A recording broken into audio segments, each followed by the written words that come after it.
ஆட்சிக்கு வர்றதுக்கு முன்னாடி சும்மா சும்மா மக்கள்கிட்ட ஓட்டு வாங்கணுன்றதுக்காக வந்து சிஎம் சார் சிஎம் சார்னு கத்திட்டு இப்போ கம்முன்னு இருக்காப்புல. இங்கே நம்ம வந்து புதுசாக வந்து சிஎம்ஐ குறை சொல்கிறதா இல்லை வழி வழியாக இது நாள் வரைக்கும் இருந்த சட்டத்திட்டங்களை குறை சொல்கிறதான்னு புரியலை.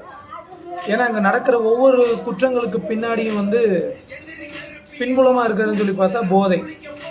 இந்த போதை வந்து தாய்க்கும் தாரத்துக்கும் வித்தியாசம் தெரியாத அளவுக்கு ஒரு மனுஷனை வந்து மாற்றிடுது. ஸோ உங்க முதல்ல வந்து ஒழிக்கப்பட வேண்டியது வந்து போதை.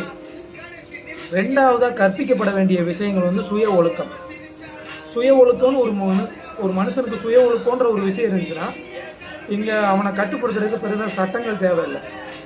ஸோ எப்படி ஒரு பெண் பிள்ளைக்கு நம்ம வந்து இது குட் டச் பேட் டச் இந்த இடத்துல தொட்டா இப்படி அப்படின்னு நம்ம சொல்லி கொடுக்குறோமோ அதுபோல் ஒவ்வொரு பெற்றோரும் தன்னோட மகன்களுக்கு தான் ஆண் பிள்ளைகளுக்கு சொல்லி கொடுக்கணும்.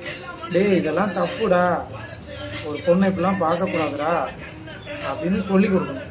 அப்படி சொல்லி கொடுத்தா மட்டும்தான் இங்கே வந்து பெண்களுக்கு எதிரான பாலியல் குற்றங்கள் வந்து குறைய ஆரம்பிக்கும். ஸோ சிஎம் சார், நீங்கள் தான் சிஎம் சார். ஸோ மதுவை ஒழிக்கிறதுக்கு என்னன்னு சொல்லி பாருங்கள். பொதுமக்களே, சுய ஒழுக்கன்றதை சொல்லிக் கொடுக்கும் ஆண் பிள்ளைகளுக்கு. சுய ஒழுக்கம்னு ஒன்று இருந்தால் நாடு என்றைக்கு எங்கேயோ போயிருக்கும் இல்லையா? சுய ஒழுக்கம் வேணும், கற்றுக்கணும்.